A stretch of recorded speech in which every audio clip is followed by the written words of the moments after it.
Olá, bora conversar sobre um tema que é, assim, gigantesco e super central. A ideia do reino de Deus. Mas o que é esse reino, afinal? E o que significa fazer parte dele?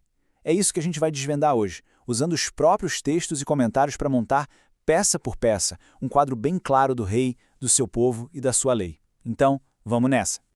Olha, para a gente começar, se liga nessa citação que vem lá dos Salmos. Ela é poderosa. A realeza de Deus, a soberania dele, não é só mais uma ideia no meio de tantas outras. Não, é a base de tudo, sabe?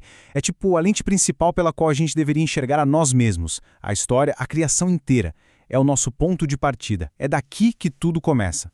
E pensando bem, faz todo o sentido, né? Porque assim, antes de existir um reino, tem que existir um rei. É o básico. Por isso, a nossa primeira parada é exatamente essa: tentar entender a natureza desse rei que governa sobre absolutamente tudo.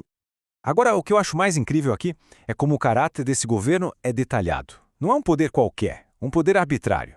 Vamos ponto a ponto. Primeiro, ele não só criou, mas ele sustenta tudo, mantendo a ordem no universo, transformando o que poderia ser um caos num cosmo organizado.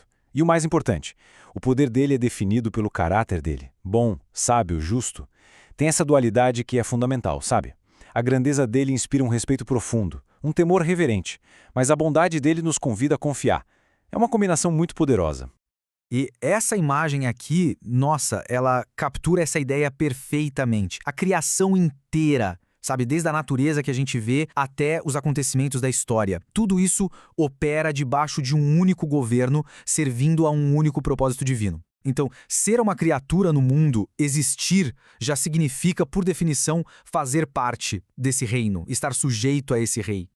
Aí vem a grande questão, né? Se o universo é um reino tão ordenado, debaixo de um rei bom e justo, de onde é que vem o mal? A resposta que o texto dá é direta. A raiz de toda a maldade é a gente negar com orgulho essa realidade. É aqui que a coisa fica profunda. É a rebelião da nossa própria vontade contra uma ordem que já existe.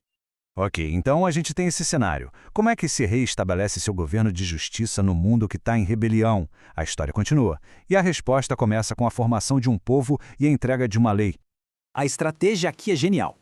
O reino de justiça de Deus não espera passivamente, ele invade, ele irrompe no meio da desordem no mundo.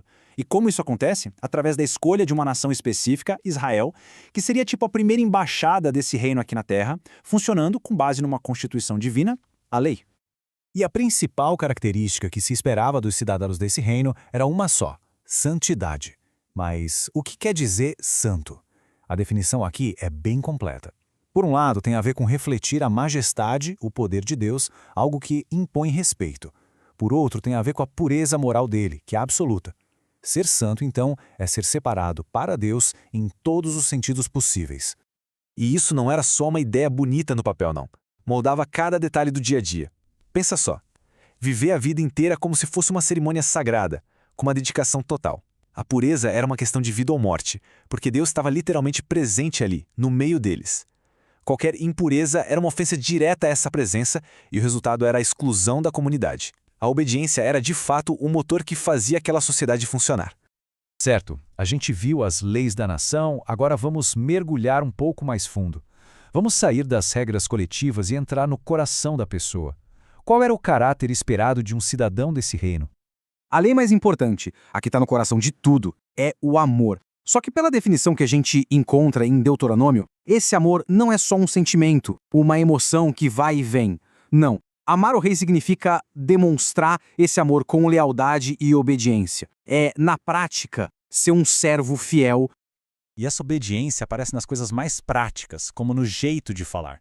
Dá uma olhada nessa tabela que é baseada lá em Provérbios. O contraste é gritante, né? As palavras de um cidadão do reino são honestas, são poucas, calmas, gentis, na hora certa. É o oposto total das palavras falsas, do falatório sem fim, daquelas conversas cheias de emoção descontrolada e que só servem para causar briga. E a justiça? Mesma coisa. Não é uma ideia abstrata, é ação pura.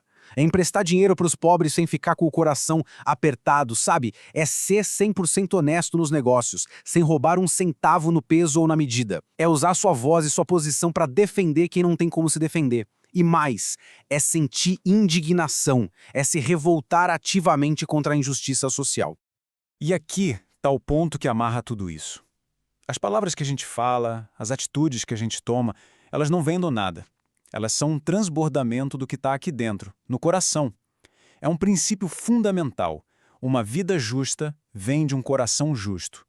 O que você é por dentro determina o que você faz por fora. Simples assim. E tudo isso nos leva, então, ao clímax da nossa história. A gente tem um rei perfeito, um padrão de santidade altíssimo para o seu povo, o servo fiel da aliança, do pacto sagrado, mas é exatamente aqui que um problema gigantesco aparece. Então, a pergunta que não quer calar é: e se o povo falhar? Se as pessoas não conseguirem viver nesse padrão tão santo e justo? Se a obediência é a base de tudo, mas o povo é desobediente, como é que o plano do reino segue em frente? Fica esse impasse, né? E a resposta vem na figura do Messias. Essa imagem aqui é muito simbólica. É como se a história estivesse se repetindo, só que com um final totalmente diferente. Jesus refaz a jornada de Israel. Ele vai para o deserto, o mesmo lugar onde a nação falhou. Mas olha que incrível, onde a nação falhou por 40 anos, ele resiste e vence em 40 dias. Ele se torna o verdadeiro representante de Israel, o ideal. Mas de onde veio a força para essa vitória? A resposta é surpreendente. A autoridade e o poder dele não vêm da própria vontade, mas da submissão total à lei do rei. Para cada tentação, a resposta dele é a mesma. Está escrito. E ele cita Deuteronômio, aquele mesmo livro da aliança. Ele é, de fato, o cidadão perfeitamente obediente. Então, nele, todos aqueles ideais que a gente viu se encontram de uma forma perfeita. Ele é o cidadão justo, que cumpre a lei inteira, mas ao mesmo tempo, ele se identifica completamente com os humildes, com os que sofrem, se tornando aquele servo que compartilha da dor do seu povo nesse mundo tão quebrado. E é assim que a história se fecha, que o círculo se completa. A grande narrativa do reino é a história de um rei perfeito que estabelece um padrão de vida santo e justo e que, no final das contas, providencia um servo fiel que não só alcança esse padrão, mas que é a própria encarnação dele, abrindo o caminho para que todo mundo possa fazer parte desse reino. E tudo isso nos traz a uma reflexão final para a gente levar para casa. Depois de percorrer essa jornada toda, desde o rei que governa a criação até o servo que cumpre a aliança, a pergunta que fica é: como é ou como deveria ser um cidadão desse reino hoje em dia? Fica aí a reflexão. Muito obrigado por acompanhar essa nossa conversa